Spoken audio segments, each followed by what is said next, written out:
Welcome to the E-Show with Neil Ravin. Founded in 2013, the EHL has become the college placement leader on the East Coast. Sit back and learn more about the next step in your junior hockey career. Welcome to the E-Show, presented by the Penalty Box Foundation. The Foundation's mission centers around their daily motto, we take care of our own, as they help out all of those within the hockey community who've experienced a catastrophic event. Learn more at penaltyboxfoundation.org. What's up? My name is Neil Ravin. This is episode number 143 of the E-Show. On this week's episode, we turn the calendar over to November, the third month of the season. Kicking things off in the weekly rundown, we go division by division and break down all of the races unfolding in the EHL and the EHLP. Moving along to the E-Crew Fantasy Challenge, we reset our weekly picks, but also hype up a player with at least a goal scored in 4 of his last 5 games combined between the EHL and the EHLP. Finally, we wrap things up, as always, with our What to Watch For segment and a handful of games to circle this upcoming weekend. This week's episode is brought to you by Hockey Tech, the developers for the new EHL app, available now in both Apple and Google stores. And with that, let's bring in this week's E-Crew, a smaller crew this week, Jeff and Tyler. Are we calling this what you want to call it, Jeff? Tyler and the old guys? Good things come in small packages. Oh, my God. That'll make all of our coaching friends laugh. Oh, yeah. Somehow they're already tapped into this, already laughing. You know what I mean? Yep. I can hear Chris now. I love how Tyler's already got Providence on his mind, too, with the Frozen Final sweatshirt. Yes, let's go, baby. I know it's too early. Yeah, but we got to talk about it on this episode, too. So lots to get into as we've crossed into the month of November. So let's waste no time and get into the weekly rundown. It's time for the E-Crew's Weekly Rundown. The E-Show Weekly Rundown is brought to you by the Junior Hockey Podcast, your home for junior hockey news, knowledge, and nonsense. Check them out at tjhpodcast.com. So let's start by officially welcoming in the Boston Junior Terriers, Boston Junior Eagles, and Providence Hockey Club to the league. Yes. I kind of teased that a while ago, but we got that announcement out there. There was some stuff that we were working out, and obviously just beyond excited to add those 3 new teams. For their rinks, the locations, the Terriers are going to be playing out of Canton Sportsplex, Providence out of the Rhode Island Sports Center, and then I've heard tremendous things about the Boston Sports Institute in Wellesley. So I had never been, but I've heard great things about it for the Boston Junior Eagles. But officially welcome to them. Excited to have them join the league. The one thing I do have to figure out, guys, is we obviously have abbreviations, right? Yeah. So BJR has some company now, right? Because you got a BJE and a BJT, right? But what do I do with we just brought in PHC Philadelphia Hockey Club this year, and now we have Providence Hockey Club. PRHC. Oh yeah, but we try HC. we try and go just 3 letters. That's the tough part. So this is one of those things that we have plenty of time to think about. Well, Neil, how about Providence Hockey Team? You could do a PHT. PHT. Yeah, well, they have their big youth programs, and I hate to tell them to redo their logos, but yeah, we right. Yeah, you guys don't mind. Well, PHC, just rebrand that up. Yeah, $2,000, and we'll figure that part out. We'll come up with something. We've got time. Excited to have those 3 teams starting the league. Very much so. Get us to 22 in the EHL. 22 in the EHL. Largest since our inception, right, Neil? Since 2013? Yeah, largest ever. We've never been above 20 teams. So. Oh, that's right. The work will increase. That's all I have to say. But let's jump into the current 19 teams. We can start EHL or EHLP, really. Which division race? Because I was looking at this today. Which division race do you guys want to start with? Because we're going to talk about all 7. But which one do you want to start with? I think It's up gotta to be you, fourth. Ty. What do you want to do? I don't know. I feel like it's just you can't say enough about that division. So why not lead off with it? With the North. With the North. I just North. think it makes the most sense to lead off with the division that is currently firing on all cylinders. I think you Okay. can look up and down that entire division, and I got to see a couple of those teams in action again. And it's one of those things I actually texted you, Neil, about it. It's worth making these trips. It's worth going all the way up there because the Yep. games and the teams are that good, whether it's the Avalanche, the Lumberjacks, Spartans. Haven't seen the Wolves as much because I don't go to Laconia, but all those teams have just been really good this year, and they continue into November to be leading the way. Do Yeah. you know what the Lumberjacks record is in their division? Off the top of my head, no. I do not either, Neil. 5-0.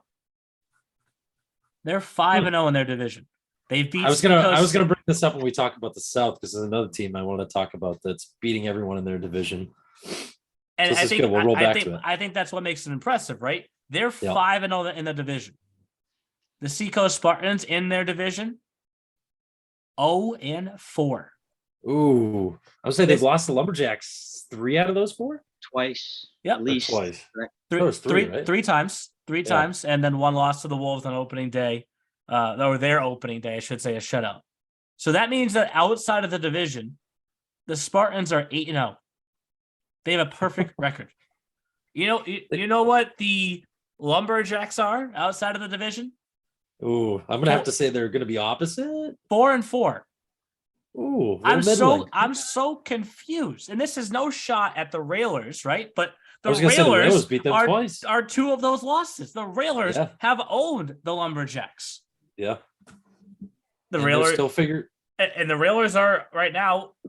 You have to just say it for what it is. They're a below 500 team. They're 7-8. Yeah, they're figuring it out. They're still. I mean, they lost a lot of guys, and they're still trying to find their identity. Right? They brought Jack Lee back in. Wyman's on that streaks page. Yes, I was checking out that streaks page quite a bit earlier. Great tab. Yeah, I love it. You can search goals, you can search assists, points, team streaks, individual streaks. And I bring up Vermont though because it's like knowing that, and I guess also knowing Seacoast. Like, do we put more stock in being undefeated in your division or undefeated out of your division if you're in that division? It's a tough one, right? Because you're going to be battling for points all year long. And if you're Vermont and you're taking care of those points when you're playing each other, great. But you're not taking care of them when you don't play teams outside of the division. And it's flipped for the Spartans. To me, just to like comprehend that and like figure out what it means, it's crazy. Right now, there's a 4-point gap between first place and last place. But there's also 2 games in hand because the Wolves and the Avalanche have each played 14 games and each have 21 points. So those 2 games that the Spartans haven't played, they could win those 2 games. They're at 21 points. Lumberjacks have played 13 games. They win that 1 game difference. They're at 20 points. The 1-4-2-3 matchups that we're going to see in this division, it may take us until literally my birthday, February 25th, to potentially even have an idea of who's going to face who. And we still might not know by then because we can still follow the same path. Right. Which I think, we've all 3 of us have talked about it, and Jake and Anthony not with us this week, but we've talked about it with them this year too, is that the league as a whole, again, is very deep. So it makes sense that, that the Lumberjacks coming outside of their division 4-4. Coach Trider's talked to us a lot about, he thinks that he's like, oh, these teams are just going to go to the playoffs. They're going to be here. So let's just fast forward. And we think they're all going to be there, but we don't truly know. Everyone does get in. Remember that. Right. But I'm saying, I think he's talking about, he didn't use the words, but I think he means the other playoffs, maybe. I don't know. Don't want to put him on the spot because it was, off the record conversation that we had. It was just from one friend to another, but I think he might have been alluding to something else. But we're gonna get to the East too. Look at the East from 1st to 5th place. It's 4 points separates the Warriors and the Express, who are in first. The Warriors are in, technically air quotes last place right now. Yeah. So just we got a lot of races everywhere, and people think it's crazy, but now we're starting to get to that point in time where we're, a lot of teams are around that 15 game mark, 12 to 15 games. So your quick math, Neil, what would that be? That we are a little over a quarter Oh, of it's the a season. 46 game season. So yeah, we're turning past a corner, towards the second quarter, if you will. Right. Yeah, exactly. And like that's a good chunk. November, historically, up until now we have the All-Star Classic, the first 2 or 3 weeks of November, every team gets a good 7 or 8 games in for some reason. It's just kind of the nature of the schedule. And then we all hit the holiday break. All of a sudden you have like 2 or 3 games, and then boom, we're in the Newington Showcase, another game maybe, and all of a sudden it's the new year, right? So like if we're in the turn from first to second quarter, we're gonna go through the second quarter at like 60 miles per hour or times 10. You know what I mean? So, and then Jeff, you mentioned Valley. Maybe we'll transition to that division next. If you want to talk about close races, you could be in 4th place one day and then in 1st place the next day. Yeah, like it's like nuts to just even look at that. I guess you have to, if any team has to be feeling best about where they're at right now, it would have to be the Express, though, with the the fewest games played so far, right? So in a way, you could say like we kind of can control our destiny a little bit and create a gap, be that a small gap, when we get caught up in game count, because everyone's at least 14 and they're at 12. Right. Yeah, and I think that's another team that's still trying to figure it out offensively, right? We've talked about Jack Boschert, and defensively, Tyler, you've seen them more than us, but actually, I don't know if we can truly say that, because we were talking about this earlier. You've only seen or been on the call for 2 home games this year, 2 out of their 12 games they played at Robin Arena. Crazy. It's been thin. But the good thing is that means more towards the back leg of the year, which you'd have to assume would benefit the team. Obviously, you got to play the game still. Nothing's a guarantee, but 12 of the last 18 starting in December are at home for them. So perhaps as they build things throughout this month of November, there's another showcase coming up, an opportunity there to pick up some wins. And I think, when it comes to their offense, it's going to be, I think, by committee again this year. I think we saw that last year. It was for most of the regular season spread throughout the forward groups. But I think you're going to see more of the same this year. It's just a matter of those lines finally starting to come together. They got a couple new pieces coming in. Robbie Rebroker debuted last week against the Warriors. They're hoping he can provide something in that bottom 6 role. He was playing pretty good minutes on the third line. So I think it's just going to be a matter of it all coming together for them. It's just like you said, Jeff, it's a new group, and it's just going to take time. I have to pause and go off track for a second. Express. No, because like we've had tough names in the league in the past, Zach Ula to Hajimed. But am I wrong to think that this is one of the tougher as a whole seasons? Like there are a lot of from a broadcaster's perspective, I feel like we've never had this many tough names combined, all the teams together. Or am I just noticing it differently this year? I think perhaps a testament to maybe more players coming in from different parts of the world. We got some more players coming in from Europe for sure. But I don't know, Jeff. Have you noticed anything? Perhaps I know the Wolves have added a few. That are always, you gotta sometimes read over a couple extra times just to make sure you're really sounding it all out properly. I think you are onto something, Neil. I mean, I think we can talk about it. Obviously, going away from USA Hockey, the rules, the roster sizes change a little bit. I think another thing that plays into is hate to bring it up, but COVID. It's still in the world, but now we're 2 years removed from the wonderful 2020 that it was, where that really screwed things up. And so I think it's a combination of the two, right? I think it's getting away from USA Hockey, roster sizes changing, so you're allowed a little bit bigger rosters, and I think it's getting away from COVID has allowed us, like Tyler said, to get a lot more. Timmy Kuhns loves the Euros and guys the coming in Canadians from Europe. I think you're seeing more guys like even from Canada too. The Lumberjacks, they've added a couple guys from Quebec, and That's a good point. They've always been heavy on the Frenchmen, though. Louis Joseph Yeah. Guérin, Victor Daigneault, and I mean, they're right there next to Canada. Right but there. to your point, Jeff, those Canadians, they couldn't even come in 2 years ago. We were really an Right. American league that year. Yeah. So maybe that's what Right. it is. But to get back on track now, I apologize. No. That's what podcast's all about. Central or South next? Because the two divisions. Are we done with the East? Oh, no, I think the East right now, I mean, the point totals just speak for themselves. 14, 14, 14, 13, 10. Like, yes, you could say that Valley has struggled the most out of that division, and it's not like a shot at them. That's just where they stand. But they have a few wins that jump out at you, and it's like, oh, they knocked off the Wolves. Oh, they knocked off the first place Chiefs. Like, they're right there if they could put it together themselves for a good week where they could be in the position where the Express are right now. Truthfully, I feel. I think the Seahawks too are another team that has really intrigued me lately. To talk quickly about them, team that's been like notoriously in the past had a hard time of getting a lot of pucks in the back of the net, if you will. But they're starting to score goals in bunches. I mean, they're losing a lot of tight games. They've always been a team they're gonna grind you down, right? Bill Zanaboni, Mike Richard. Now Coach Ellerton, one of the former players that's now taken over for Alex Radcliffe.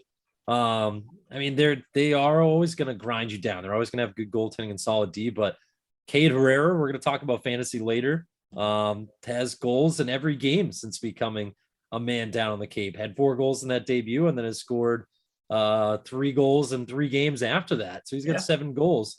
So I think if that's a team that can start to score goals, they just put up 6 goals against the Wolves the other day. They won 6-3 over New England, lost 4-3 to the Rangers, beat the Rangers 2-1. So back in that low scoring variety, and then lost 5-3 to the Avalanche. But I mean, I think that's a team that we have to start looking out for too in the East. If they can start scoring goals, they've always been good defensively and always been good, had solid goaltending.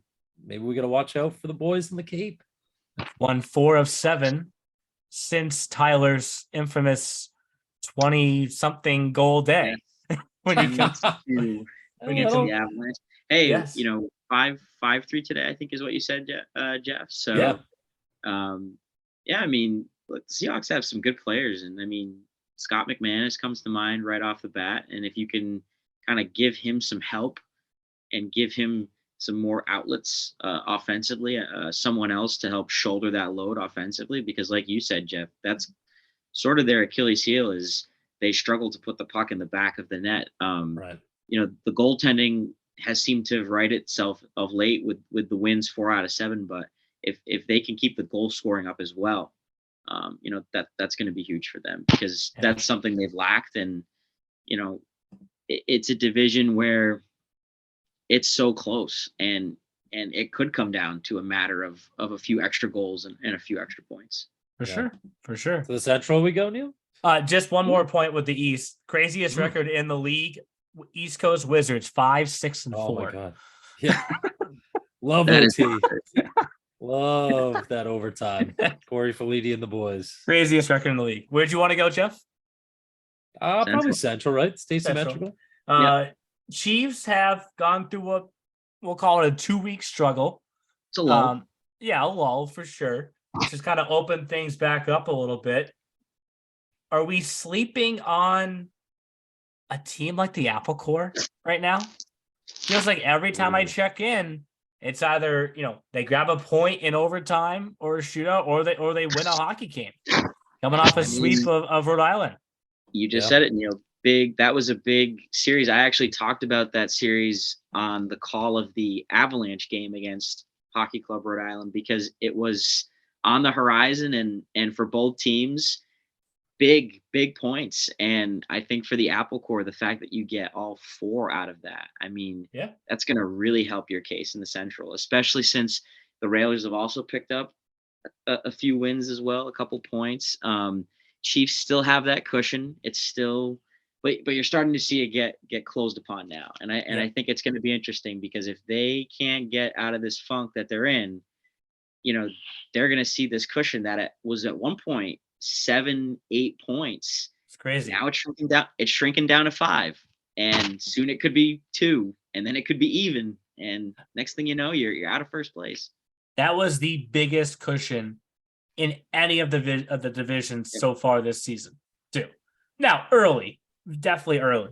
And I will say, just to use the word Providence, because we have to just throw it back out there, the road to Providence at least once a week through that division will be you have to go through Worcester. If Worcester's not going to go, someone's going to have to go through Worcester to get there. Even though this year's Worcester team, you can make the case compared to the scorers they had last year, not the same. You can't duplicate a Matt Pimentel, a Damon Dulac, right? But you're going to have to go through Worcester. So interesting race. And then we get to the division. I guess Jeff already teased, because you had something for us, Jeff. It sounded like with the South. I mean, you take away the 4 or 3 games that the Ducks have on everybody else, and this division is like on top of each other right now. Yeah. Yep. Yeah. And that thing I was going to give you, Neil, was and Tyler, was ProTech just they just lined up everybody in their South division one by one in their last 4 games and took them all down. Did they really? I noticed that earlier. I was looking. Yeah, they did. So they beat Philly Hockey Club 4-2 on Saturday the 15th. Okay. Beat the Philadelphia Little Flyers 3-1 on Tuesday the 25th. And these are their games in order. Yep. Then they beat the 87s 2-1, which they were licking their chops. That was a rematch for the first time since last year's playoffs that we all thought was going to be a lot better than it actually was. Sorry, Terry, love you, but we thought that was going to be a lot better showing than it was. He'll admit it too. Yeah. And then their last game was today. They beat Maryland 3-2. So they beat Philly Hockey Club, Philly Little Flyers, 87s, Maryland, all in their last 4 games in a row. So let's go back to the scheduling meeting. Was Terry just sitting there and let's just check off each box? Yeah, line them up. See ya. Goodbye. Bye-bye. Ta-ta. See you later. But key thing to note in there that you said, Jeff, 2 2-goal games and 2 1-goal games. I mean, this division, when it comes to 1-goal and 2-goal hockey games, it's every single matchup. Yeah, and I was just going to say, let me check the Philadelphia Hawks, because even the 2-1s, the 2-goal differentials, you got to look. Was there an empty netter in there? Yeah, of course. Nope, no, there wasn't an empty netter. So that was a true 2-goal win. But you always have to look at that. But yeah, I mean, and they just sent Civitano out the door. So I mean, that was a guy that was getting points in bunches for ProTech.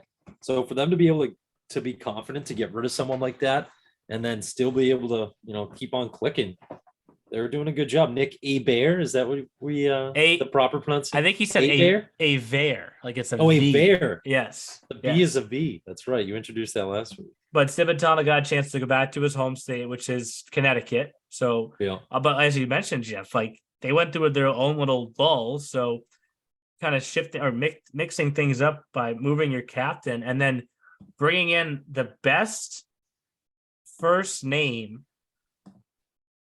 I've seen all year. They brought in a defenseman named Birch Gorman. It's awesome. Birch Gorman. He was playing in the NA. So Birch Gorman, he's done big things for them. Their defense, I think, has quietly gone unnoticed. It's funny for me because we had those combines, Jeff, and I'm like looking at their roster and I'm like, wait a second. Michigan? No. You know who went to the Michigan Combine? Terry did. And damn, he did well at the Michigan Combine. That just goes to show you, some coaches went to it, some didn't. And ProTech's first in the South. So now the whole rest of the South, Jeff, just heard you say that, and they were like, well, hold on, Jeff. They've played 17. 2 of us have played 13. Right. 2 of us played 14. Who is the best team? Mention that earlier too. Who is the best team in the South? I mean, I guess that's hard to tell because of what you just mentioned. That's a 4-game gap between the 87s and Philly Hockey Club, a 3-game gap between Maryland and PLF. So I guess that's a lot of games. So I don't know if you truly can say, is it ProTech, or can you, because they just beat everybody in their division.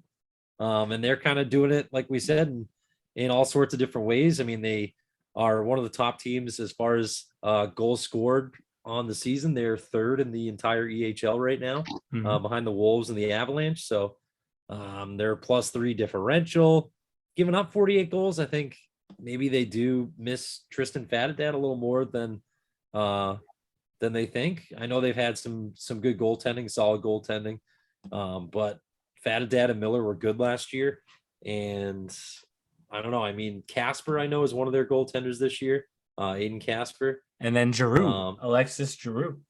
And Giroux, that's right. I haven't seen him yet. I think I've seen Protect maybe once this entire season through our different showcases that we've had. But I mean, like I said, beating all the different teams in a row in your division definitely puts the rest of the teams on notice. But because of that 4-game gap, can we say Protect is the best? It's early. I don't want to make myself bulletin board material just yet. I think, but I also at the same time, I think while you can say that it's early, their last stretch of games, the 4-game stretch, can speak for itself. Like that. What have you done for me lately? That's right, Tyler. It does have some weight to it, absolutely. And so while the other teams can kind of say, hey, well, they've played 4 more, which is valid. Protect can also say, hey, well, we've beat some of you in the last 4. And so I think it goes both ways, but who's to say, Maryland, the 87s, they're going to feel every right that they can win this division too. And that's based on their success last year, but also what they're capable of doing this year. I think if you're Protect, the onus has to be on keeping it up. You've built a pretty good gap for yourself here, but kind of like you're seeing in the Central, the Chiefs are losing their grip just a tad. And, if Protect hits a skid, who's to say the 87s or Team Maryland or PLF or PHC, all those teams are still pretty close. They're all jockeying for position, but the 87s and Team Maryland are right on their heels. And all it takes is a little skid and they have their next 2 games are against Team Maryland too. So that's 3 games in a row versus Team Maryland.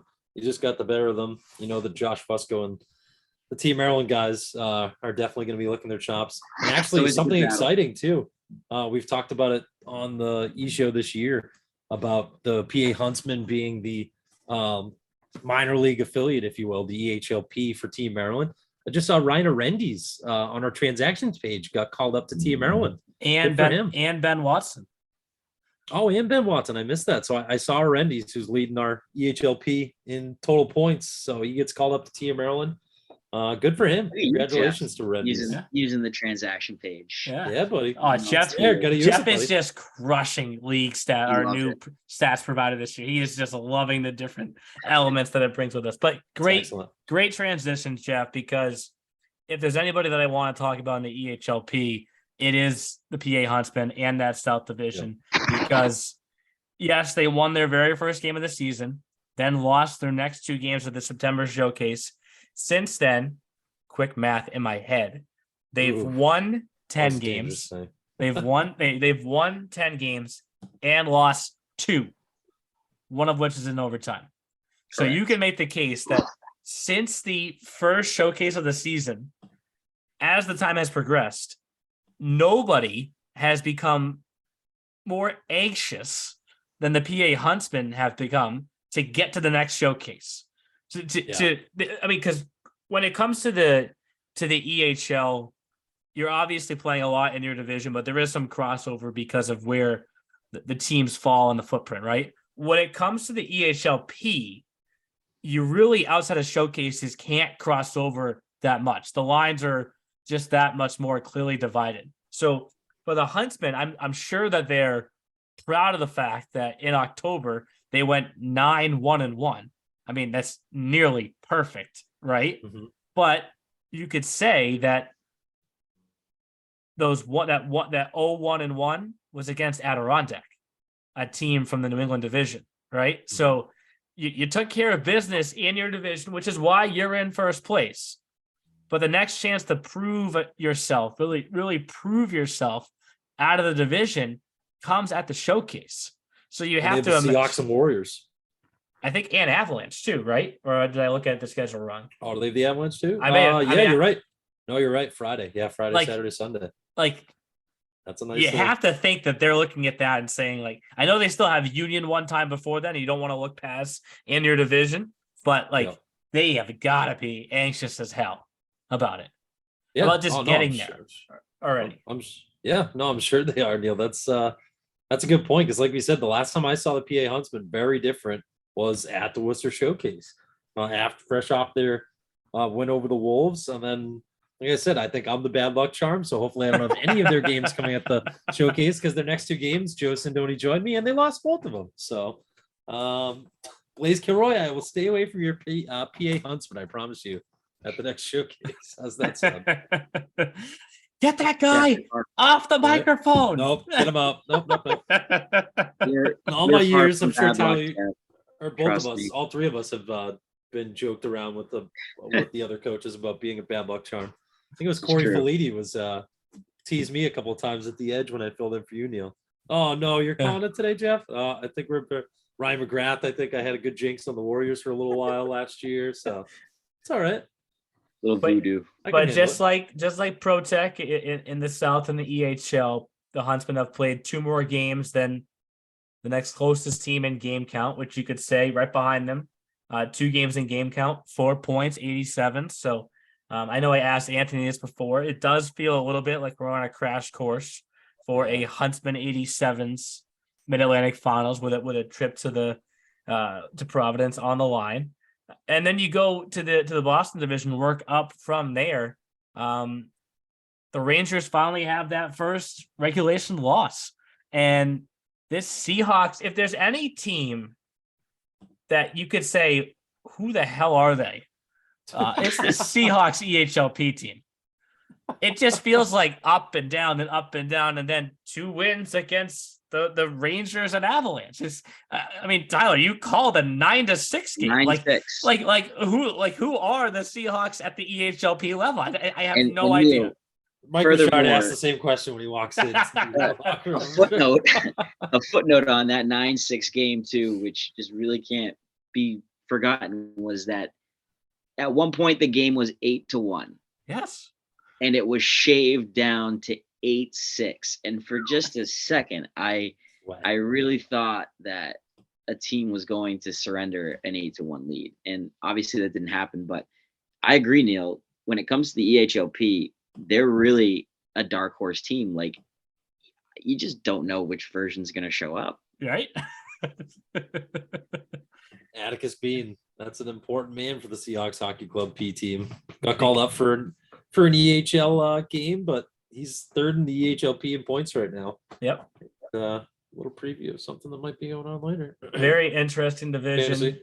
Fantasy. They're currently tied with the Warriors for third place in that division. Railers above them, and Railers Rangers. That's been the matchup, right? The last few years, the Railers got the better hand one year, and the Rangers got the better hand the other year to get to Providence. So I don't want to say that's who it's going to be in that division, because hey, maybe the right Seahawks team shows up at the right time at the end of the year. But then you get to the New England division, and 4 of the 5 teams are over 500. New So England, it's- aka the North Division. Yes. I Just had like the to make, HL. I had to make it tough for Jeff. I had to come up with 7 different division names: Northeast, Yeah. Central, South, and the EHL, New England, Boston, and Mid Atlantic, and the EHLP, just because I want to cover everything. But We should- Jeff, after we figure out, Sean Walsh was already texting me last week after last episode. He was already coming up with sponsors we can have. well, that's what I'm saying. So after we figure out what Right. we're gonna call PHC 2, what we need to get 7 true sponsors. I don't know what This the is gonna sponsors be are. our- Well, No, no, Yeah, great. this is perfect. This is called our summer off-season episodes, but Yes. this is going to give us content. I think back to the NHL COVID season where they reshuffled the divisions and came up with 4 names. So I think one was the Discover division, right? Yeah. Oh yeah, I I'm actually blanking. can't remember that off the They top had of my 4. head. They had each division was sponsored. I Yeah, know it that was. for a fact. They Sucked. and What'd you say? It and sucked. surprised maybe. It sucked because it just screws you. You're just used It to. was. I mean, it was a little corny. Yeah, it was a little. You had to It make was a little bit of a was money tight. grab, but it's Money was all right. tight. Yeah. I got it. Nice Here we job. go. The West was the Honda division. The North was the Scotia, like Scotia Bank division. Yep. East was Mass Mutual, and Central was Discover. So you know what? Yeah, so all big sponsors in those different sectors. Yeah, Honda, the Honda Center where the Anaheim Ducks play. Yeah, you know Scotia what? I is think the Ottawa, I think. it's really just a missed opportunity by us. I should have really just balled out and said, you know what? It's Neil Ravin's division. That's what I really should have done. I should have just called up the NHL and said, what's it going to take? Family name. Yeah. Right. Yeah. Probably more than you have. But okay. Anyways. Jeff was starting to tease this earlier with one of our picks for this upcoming week. So let's just do it. Let's jump into fantasy. It's time for the eCrew Fantasy Challenge. The eCrew Fantasy Challenge is presented by BioSteel, the sports drink of the EHL. Use the promo code ESHOW, that's ESHOW, for 25% off when you check out at biosteel.com. Tyler, you are completely outnumbered by a pair of old men right now. I am a lone ranger today. This much is true. Oh, hold on. But You have a new teammate for this part. Look who has a Nash has shown up. Hi, puppy. gladly accept Nash as an addition to Team HNIB. He's like, look, welcome. he's like, I am 3 years old, but I am 21 in dog years, so I fit perfectly in Team HNIB's age range. And he's out. All right, he left. He's done with this. That was a great brief appearance. Yeah. Uncle Jeff and Uncle Ty just bored the hell out of their nephew Nash. Nash is welcome to crash. It's like, I like cuddling with you guys, but I don't want to talk to you on the Zoom. He can join the pod anytime. He's always welcome. So this past week was another good week for Team HNIB. I mean, 33.6 points. Broken record. Is a good week. I mean, it is a good week, Jeff. Yeah. I mean, it would have helped if LJG didn't go. LJG was great for us. He was not great for them. We were hoping to catch a little lightning in a bottle. I called this hat trick the game before. Yeah, it's just he's waiting to get picked by Team OG again. It's really just that simple. Yeah, Ben Watson, we mentioned earlier, prior to that call up to Team Maryland, he is going back to the PA Huntsman this weekend, but he's probably got 5 games this week, or 4 games, I should say, because he's got the 3 games with the EHL Team Maryland and then 1 game with the Huntsman. He got them a goal and assist and a power play point for 6 points, 2 goals for Jack Lee, 1 power play and 1 game winner over the Wizards. Andrei Levtikov, he actually got us no points also when we had him, Tyler. So I wouldn't like fantasy. Yeah, I wouldn't feel wouldn't feel sad about that. Pat McKiernan had 2 assists, 1 shorthanded, and then Sam Bowes got you a win between the pipes. So like I said, 33.6 points. It was a good week, but unfortunately for Team OG, we just Nathan Guinness with a goal, Cade Herrera. After he had the 4-goal game against the Wolves, he still went on and got us 3 more goals, including 1 game-winning goal against a top 5 team, Jeff. I mean, I was shocked. That just worked out that the Rangers got back into the top 5. Just worked out. Yep. I was shocked the young man didn't take Cade Herrera with that 4-goal debut. But I mean, we now have 3 bonus game-winning goals, right? They don't have any yet, but they do have 2 bonus games won and in the bonus shutout. So the bonus points have been covered, we'll say. Me and you used to be big on those in the individual standings back in the day too, I think. So. And then carried those over. Did you find out why they call him Tay Mellis, Jeff? Rich told me at the Worcester Showcase. I think he even forgot. He was like, "Oh yeah, they call him Tay," and I was like, "What Tay? How do you get a Keegan Tay out of a Keegan Mellis?" I don't know. We're gonna have to ask him again. How did you pronounce for Jake Basile. How did you pronounce the first name? Keegan. Okay, I'm glad that you said it, not me. So, as we mentioned during last week's recording, we picked him as a P Just player. as P stats. Right. So I got to find his P stats. Hold on one second. Did you follow this past week? This was insane. Like, if we were actually able to have every game that he played count, we would have killed it, right? He scored 2 goals for the EHL. So when did our pick start? Hold on. I got 27th? Yes, the 27th. So on the 27th, he played EHL, right? Yep. And had a goal. So 3 fantasy points. On the 29th, he played EHLP and had a goal and an assist. And one of those points, both of those points were on the power play, right? Yep. So then he went back up to the EHL and yesterday had another goal. Mm-hmm. He literally scores in every game he plays in, no matter if it's EHL or EHLP. That, to me, like, that is insane. Right? Because you're different line mates, different style of play, different speeds. And he's just like, nope, that's the sign of a good hockey player right there. So overall, not to complain, Team OG can't complain. No, we got 7 points from Mellis. But if you counted everything he did, it would have been 13 points. Woo. But only the P points count. And again, Team OG does not cheat. But I had to just say, Justin? like you look at his last 5 games, combined EHL and EHLP, he has a single goal in 4 of those 5 games. Mm-hmm. So as much as I want to joke with Rich at times that, in the EHL, he likes to say, like, yeah, our record is 7-7, but really it's like 12-2, right? Like, he did also say to me that Mellis has the talent to literally score at least a goal in every single game. And honestly, he's kind of right. Like, the proof kind of making this point. He's proving him to be right. So yep. I knew that I had to bring that up because obviously every day I review every box score and I'm like, Mellis scored. Wait a second. He played P yesterday. He played E today. He scored again. Oh, okay. So Rich, please make note. I gave you that shout out. Adam Jubran. Spotlight. Yes, Adam Jubran got us 2 assists, 1 on the power play. Caden Connors did actually play EHL and EHLP, Jeff, but did not produce the same way Mellis did. Suppressed, but all right, Caden, maybe next time, bud. And then Colin Berkey with a win. So as I mentioned, for Team HNIB, 33.6 points was a good week. We just put up 42.2.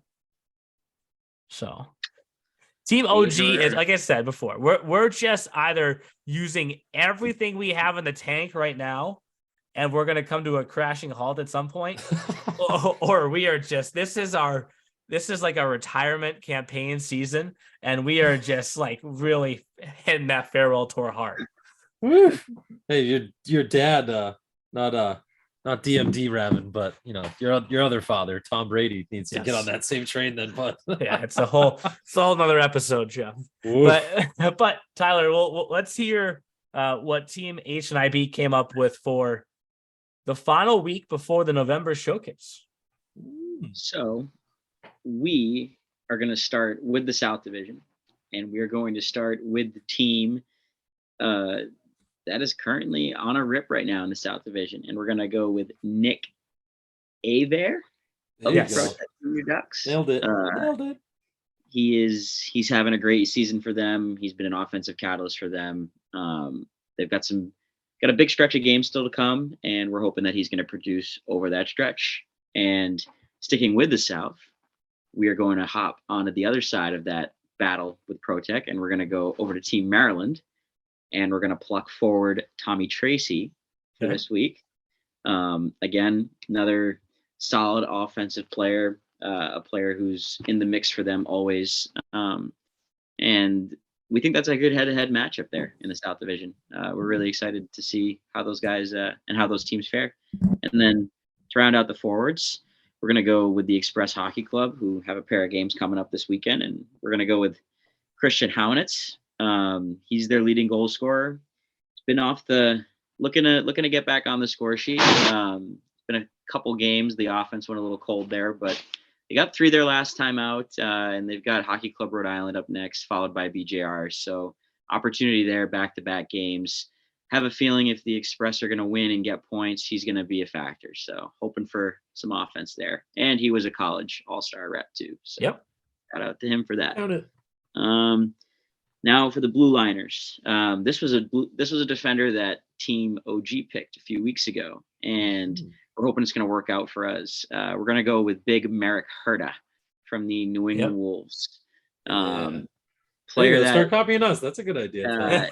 we're gonna see how he fares for us, because the Wolves always seem to have really reliable blue liners, guys that can contribute in a variety of ways. And Curtis chipped in with a few points, so we're hoping for some more this weekend. And then to round out the blue line, we're gonna go with someone from the Huntsman, and we're gonna go with Conlon Carpenter of the Pennsylvania Huntsman. He's got 11 assists on the year.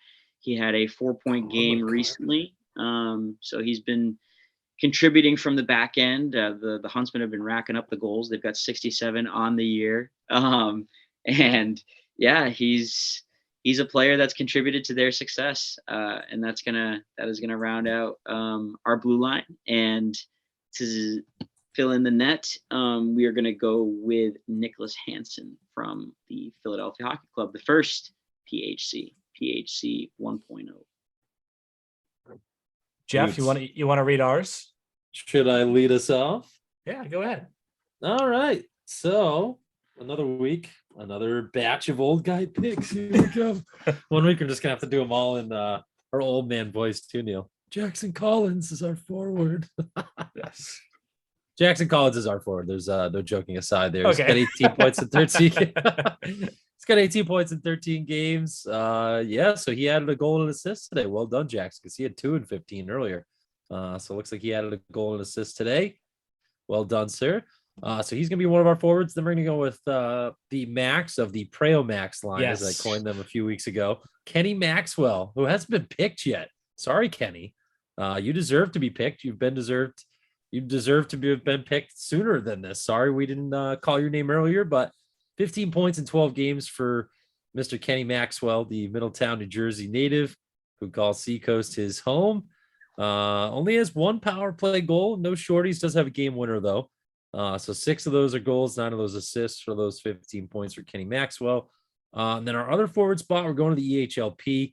Another guy that hasn't been picked yet, but is third in the EHLP in points. Atticus Bean, come on down. 22 points in 13 games, 8 goals, 14 assists. Does a little bit of everything, too. Has a power play goal, 2 shorthanded goals, a game-winning goal. And he's already played 1 game up with the EHL and had an assist in that EHL game. So we'll only count his EHLP stats, again, like Akesian Tay Mellis, if he does get called up to the Xanahawks again this week.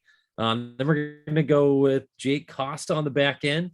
Nate Guinness was good from HC Rhode Island last week. Jake Costa hasn't been picked yet this year, and he's been getting points a lot lately. He had 2 goals against the Apple Corps on the second, had an assist on the first against the Apple Corps, and had 2 assists against the Avalanche. So he is on your streaks page, going on a 4-game, looking for a 4-game streak, because he has a 3-game streak of points, 2 goals, 3 assists for Jake Costa. Then we're going to go with Lucas Salas from the New York Apple Corps. Another D-man that hasn't been picked yet, but is in the tops in the league. 12 points in 16 games for Salas, a goal and 11 assists. Has a game-winning goal. His only goal in the year was a game-winning goal, too. So look at that. Making him count. And then our goaltender is going to be Michael Gillerman from the Vermont Lumberjacks, splitting time with William Bilquay. So just like we did last week, we're hoping that Seth Gustin maybe plays Gillerman a little bit more than Bilquay, just like we did last week with Coach Fusco asking him to play Berkey more than Crosby. Berkey got us a win, so hopefully Gillerman does too. And that's our batch of fancy picks for this week there, Commish. Yeah, Gillerman's got the Wolves, and Lumberjacks. So, in Avalanche, because he is on the Lumberjacks. Playing against himself. He's going to practice against his own team. But as I mentioned, they are 5-0 in their division, and obviously the Wolves and the Avalanche are each in the top 5. So, not to sound cocky, Tyler, but when you have the lead that you have, You take a few deep shots. We got some EHL hardware, both of Yeah. us. Yeah, we fancy just, hardware. you know what? We're taking a couple of risks because what's it going to hurt? The Clearly. overall point Could totals. hurt the overall standings, dude. Yes, the overall point totals put us in front, Team OG, 259.6 to 182.4. Like I said, this is the final week of picks before next weekend's showcase. Had to remind myself there's a showcase next weekend. Like, it's crazy how We're back. fast this is all flown by. But prior to that, we have a good stretch of games. So let's preview what we want to watch for the most in our What to Watch For segment. Before we wrap things up, here's what to watch for this week in the E-Show. What to Watch For is presented by Hockey TV, the official streaming platform for your EHL and EHLP action throughout the 2022-23 season. Anthony is not here, but he is watching for the 87s. All right, now we can move on. It's Jake is not here, and he's watching for the Poor Railers. Ant-Man. Okay, Jake is watching for the Railers. Or They're Jake. they're starting And to Trevor. win games. Oh, please. Can't forget Trevor. I need to start to fire back at Jake a little bit because he comes up with these so quickly. Yeah, he Like, does. like I posted a video from where we went hiking last weekend up in Maine, so we went up the Sunday River. And Oh, just, God. well, by the time I hit send, I had Raven Cabin in my inbox. So I'm like, what the? Like, He is good. yeah, He's quick. it's so quick. It's literally young so, brain. Is still the best. so I don't know if does Jake need fish oil as much as we do? His young brain just produces it. And then the omega-3 is just But if zipping and snapping. if I was Anthony, I would hype the fact that the day that we dropped this podcast, there is a rematch of the wild card game from last year, Ooh. 87's Chiefs, where Kyle Fulkerson became the folk hero. We all remember that call That that is Anthony correct. had. That's not my game to watch, though. God, I kind of want to just point at the ProTech versus Team Maryland 2 games left. And that, Damn it, Neil, that was mine. well, no, you know what, Jeff, I'll redirect. I'll go Spartans. No, hosting, don't redirect. No, I'll go Take it. Spartans hosting the Rangers because last time they faced That was my off, second. it was a 1-0 victory Tristan, for Tristan Fadida. That was the 43 game bonus game winning shutout victory that we thought would spark Team HNIB, and it has. It also sparked Team OG somehow. So I'm gonna go with that one. Would you like to go, or would you like me to just tell you Jeff, protect Team Maryland? I'll take it from here, and I'll say that for me, I just keep looking north, and it's that Lumberjacks Wolves series that's coming up. I know there's a lot riding there for you guys in your fantasy aspirations, but Yes. it's just I think it's going to be a great matchup and a chance for Vermont to continue to try and prove themselves against their division, which, as you've mentioned, Kamish, is perfect still. So looking forward to that matchup over the weekend. And well, I'm going Protect Team Maryland because Protect just showed. We just teased it a couple of times, so I just gotta go there. And so now Protect trying to make the second way back around the South Division. Come on, rest of the South. Let's go PHC. Let's go PLF. Let's go 87s. Let's go Team Maryland. You want us to talk about Protect all season, do you? No one talks about the South, so come on, boys. Let's go. So Team Maryland's got them and that's down at Piney Orchard Arena. So that means Protect went in and already took one in Piney Orchard. Now Team Maryland needs to have some better efforts. It was a 3-2 loss for Team Maryland, though. So it was a tightly played game by both sides. So we'll see what happens with that 2-game set. That starts tomorrow, Thursday, Friday. So outside of those matchups, though, a number of other great ones to watch. Tyler mentioned, just to get it out there as well. While they're playing at the EHL level, the Lumberjacks and the Wolves, they're also playing at the EHLP level as well. Ooh, So love that. And those are two organizations that I think have some good respect for each other, but have some good hate as well. It's a good rivalry. Yeah, it's a good rivalry, that's for sure. So, as I mentioned, this is the last week before next weekend's Haverhill Showcase. That showcase is Friday, Saturday, Sunday, the 11th, 12th, and 13th. I can't believe it, guys. We're already into November. Like, it feels like the season is just kind of flying right by. And I'm So- trying to hit the pause button right now because I don't want, like you were saying, Newington earlier, and I was like, oh, then you fast forward to December, then before you know it, then we're looking at playoffs, and then You're turning the corner. it was fast, man. Damn. I mean, it Time felt like flies we when were, you get old, Neil. Eh? yes, and it felt like we were moving along pretty quickly because before I knew it, we were already in that car ride to New York. That was We were already- Jeff. and now we're back. Jeff, I'm still And- disappointed that you never saw that vehicle because like it may have been bigger than the previous. Yeah, no, it was a complete tank. I felt like I was driving an army tank up and down the road, but It looked big in your picture, but I mean, that I was in that first vehicle, and that thing was a literal Humvee, Humvee. Yeah. Humvee. Oh man. Well, all-terrain army vehicle. yes, exactly. Well, enjoy the games this weekend. As always, they're all on Hockey TV, and follow our social media platforms as well for the latest updates. And we'll see just how tight these division races remain 1 week from today. We'll talk to you guys then. See you guys next week. Peace. Thanks for listening to The E-Show. Learn more at easternhockeyleague.org and follow us on Facebook, Twitter, Instagram, and YouTube. Also, be sure to subscribe and get notified when next week's podcast is released.